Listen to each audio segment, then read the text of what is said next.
오늘도 주님께서 주신 아름다운 날이 밝았습니다. 우리에게 주신 하나님의 말씀은 어제에 이어서 요한복음 4장 15절부터 26절까지 말씀입니다. 요한복음 4장 15절부터 26절까지 말씀 함께 보도록 하겠습니다. 여자가 이르되 주여 그런 물을 내게 주사 목마르지도 않고 또 여기 물 기르러 오지도 않게 하옵소서. 이르시되 가서 내 남편을 불러오라. 여자가 대답하여 이르되 나는 남편이 없나이다. 예수께서 이르시되 네가 남편이 없다 하는 말이 옳도다. 너에게 남편 5이 있었고 지금 있는 자도 네 남편이 아니니 네 말이 참되도다. 여자가 이르되 주여 내가 보니 선지자로소이다. 우리 조상들은 이 산에서 예배하였는데 당신들의 말은 예배할 곳이 예루살렘에 있다 하더이다. 예수께서 이르시되 여자여, 내 말을 믿으라. 이 산에서도 말고 예루살렘에서도 말고 너희가 아버지께 예배할 때가 이르리라. 너희는 알지 못하는 것을 예배하고 우리는 아는 것을 예배하노니 이는 구원이 유대인에게서 남이라. 아버지께 참되게 예배하는 자들은 영과 진리로 예배할 때가 오나니 곧 이때라. 아버지께서는 자기에게 이렇게 예배하는 자들을 찾으시느니라. 하나님은 영이시니 예배하는 자가 영과 진리로 예배할지니라. 여자가 이르되 메시아 곧 그리스도라 하는 이가 오실 줄을 내가 아노니 그가 오시면 모든 것을 우리에게 알려주시리이다. 예수께서 이르시되 네게 말하는 내가 그라 하시니라. 아멘. 하나님의 말씀입니다. 말씀을 한번 더 읽으시면서 잠시 묵상하시겠습니다.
어제 우리는 상처받은 한 여인과 예수님의 대화를 살펴보았습니다. 예수님과 대화가 계속되면서 꽉 닫혔던 여인의 마음이 조금씩 열리고 있는 것을 보았는데요. 처음에는 수상한 유대인 남자로 여기고 매몰차게 대했던 사마리아 여인이 이제 이렇게 말하고 있죠. 15절입니다. 여자가 이르되 주여 그런 물을 내게 주사 목마르지도 않고 또 여기 물 기르러 오지도 않게 하옵소서. 처음보다는 굉장히 많이 발전한 거죠. 그러나 여전히 대화는 평행선을 달리고 있습니다. 주님께서 말씀하시는 것이 무엇인지 알아듣지를 못하는 거죠. 주님은 영생하도록 솟아나는 샘물을 주겠다, 이렇게 얘기를 하시는데 여인이 뭐라고 대답하냐면 그런 건 잘 모르겠고 그런 물이 있으면 여기 물 기르러 오지 않아도 되겠다라고 좋아하면서 반문하는 거죠. 영의 일을 말씀하시는데 육의 것으로 그냥 받아버리는 것입니다. 여러분, 우리 주위에 이런 일들이 무수히 일어나는 것 같습니다. 유명한 이야기가 있죠. 아이에게 아빠가 늘 1불이나 2불짜리 동전으로 용돈을 주다가 어느 날 아이가 좀 컸으니까 5불 혹은 이 10불짜리 지폐를 탁 줬는데 아이가 뭐라 그래요? 집어던지면서 동전을 달라, 아까 그거 반짝거리는 거 단단한 거 동그란 거 달라고 막 우는 거죠. 아빠가 아무리 그것보다 이게 더 좋은 거야 라고 얘기를 해도 모르는 겁니다. 여러분, 돈은 그 자체의 재질이나 모양으로 그 가치를 판단할 수 없잖아요. 거기에 기록된 숫자로 국가가 정한 것, 그것이 그 돈의 진짜 가치가 되는 것인데 모르는 거죠, 아이는. 사도 바울이 이렇게 영적인 눈이 귀가 어두워진 사람들을 향해서 하는 말이 있습니다. 로마서 1장 23절이죠. 썩어지지 아니하는 하나님의 영광을 썩어질 사람과 새와 짐승과 기어다니는 동물 모양의 우상으로 바꾸었느니라. 굉장히 한탄하면서 하는 말이죠. 또 갈라디아에서도 비슷한 말씀이 기록되어 있는데요. 1장 6절이죠. 그리스도의 은혜로 너희를 부르신 이를 이같이 속히 떠나 다른 복음을 따르는 것을 내가 이상하게 여기노라. 이 사도 바울의 본심입니다. 이 정말 이상하다. 잠깐의 이익을 위해서 우리는 귀하고 가치 있는 것을 너무나도 쉽게 잃어버리고 잊어버립니다. 어린 자녀와 보낼 수 있는 이 가치 있는 그 퀄리티 타임은 다시 올 수 없는 순간들이잖아요. 그런데 많은 아빠들이 그 시기에는 일에 너무 바쁜 거죠. 그리고 우리 부모님, 은퇴하신 우리 부모님께서 자녀들에게 시간을 좀 보내자. 근데 자녀들을 너무 역시 바쁩니다. 세상을 떠나신 후에야 가슴 치는 후회를 하는 경우가 많죠. 마찬가지로 영적인 일도 말씀을 묵상하고 주님께 예배 드리는 시간은 항상 거의 자주 뒤로 밀리고 당장 앞에 놓여있는 현실에 붙잡혀서 주님과의 관계는 방치되고 소홀해지는 것입니다. 부모님께 자녀들이 언제나 그렇게 하듯이 주님도 항상 거기에 계시겠지. 이렇게 생각하면서 주님과의 시간은 3번째, 4번째, 10번째 이 뒷순서로 계속 미뤄지는 것이죠. 참으로 감사하고 다행이고 또 죄송한 것은 주님은 나를 포기하지 않으신다는 것입니다. 예수님께서 여인이 그런 물 주십시오라고 전혀 다른 이야기를 하는데 예수님께서 이 여인을 영적인 곳에 관심을 집중시켜야 되겠다. 그래서 영의 눈을 열어줘야 되겠다라고 하시면서 예수님께서 여인의 가장 아픈 부분, 이 남편 5이나 되는 이 문제를 꺼내십니다. 여인의 주의를 환기시키는 것이죠. 어찌 보면 좀 너무하셨다. 여인의 명예와 마음의 상처는 고려하지 않으시나? 여러분 아니죠. 주님은 우리의 명예와 상처를 굉장히 신경 쓰십니다. 아주 관심이 많으세요. 그러나 주님은 그것보다 훨씬 중요한 100배, 1000배, 10,000배 더 중요한 아예 비교도 되지 않는 우리의 영혼에 관심이 있으십니다.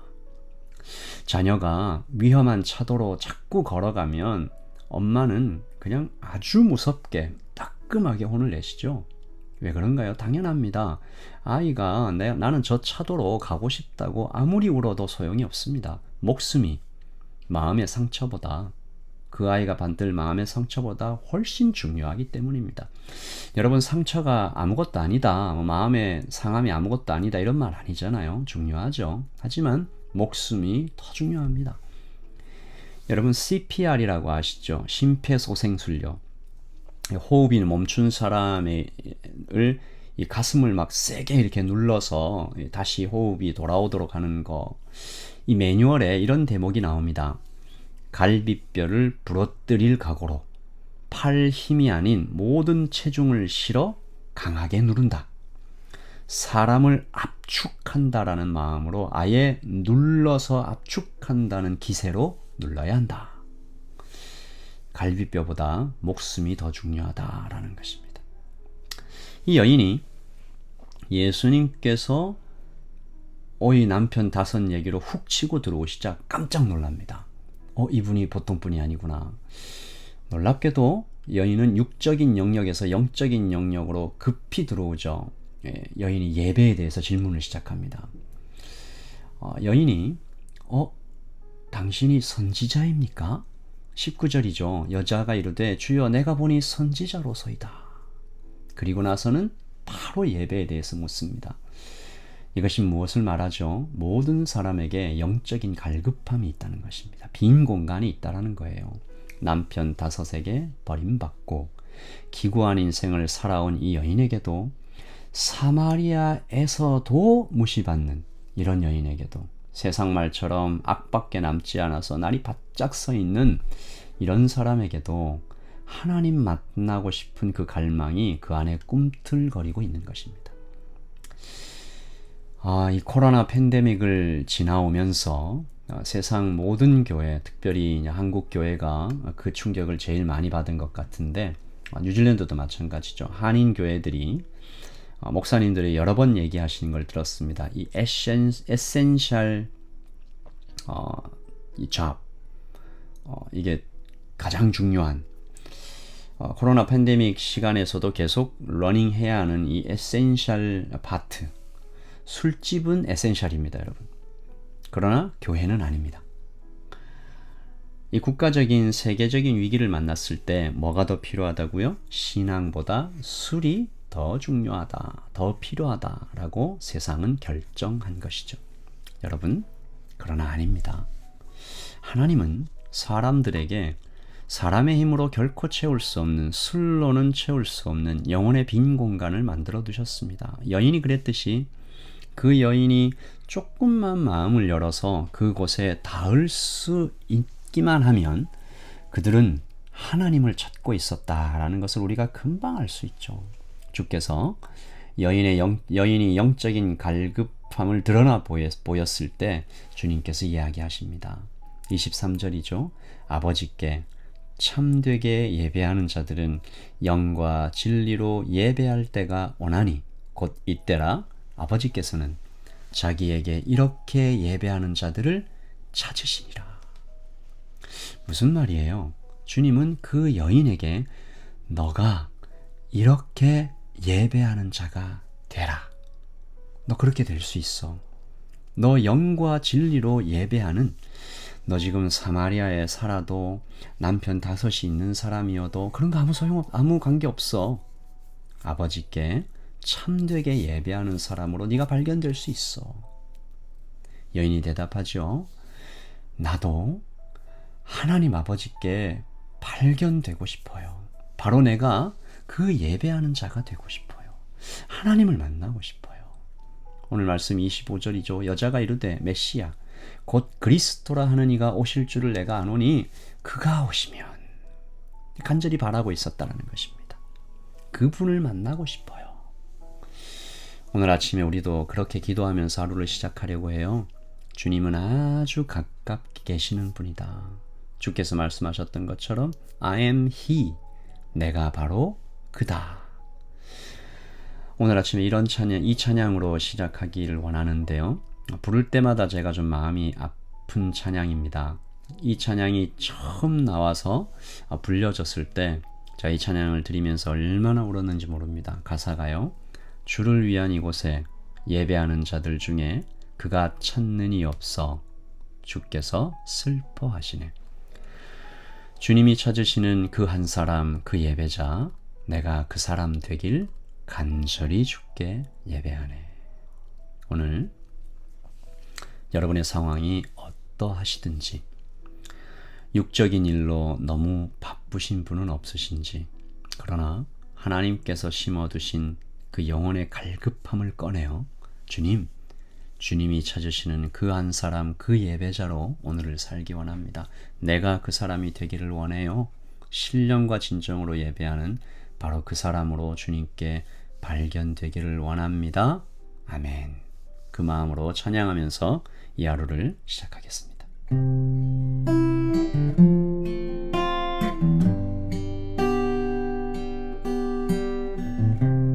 주를 위한 이곳에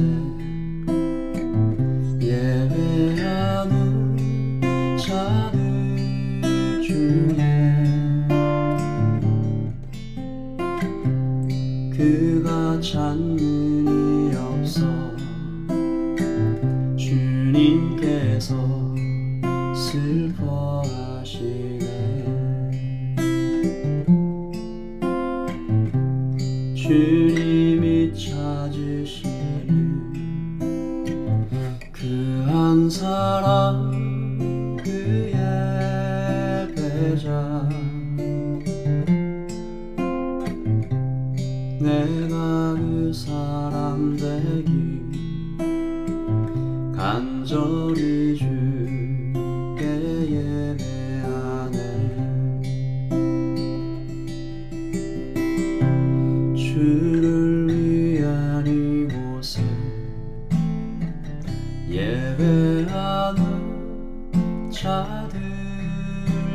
중에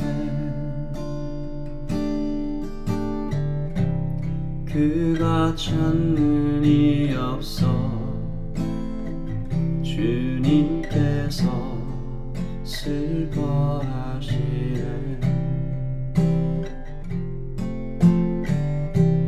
주님이 찾으신 그 한 사람 그의 배자, 내가 그 사람 되기 간절히 주께 예배하네. 주내로 이곳에 서 있네. 주임제에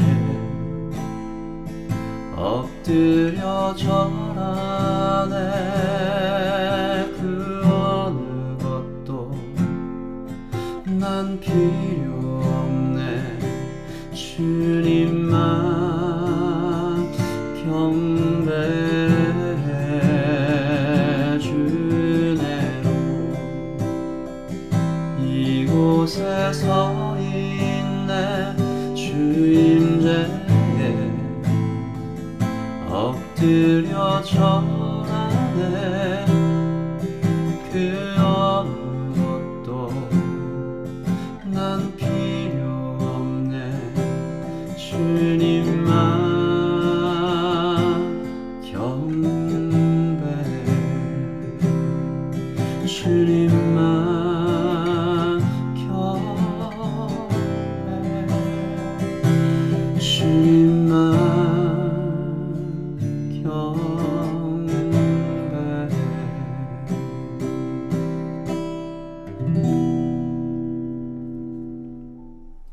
아멘. 오늘 아침 주께서 하신 말씀, 아버지께 참되게 예배하는 자들은 영과 진리로 예배할 때가 오나니 곧 이때라. 아버지께서는 자기에게 이렇게 예배하는 자들을 찾으시니라. 주님, 제가 그 예배자 되고 싶습니다. 하나님 앞에 예배하는 자들로 발견되고 싶습니다. 주님, 오늘 하루 주님과 동행하기를 원합니다. 우리 그 마음으로 하루를 시작합니다. 성령 충만한 하루 되시기를 바라고요. 기도하면서 하루를 시작하겠습니다.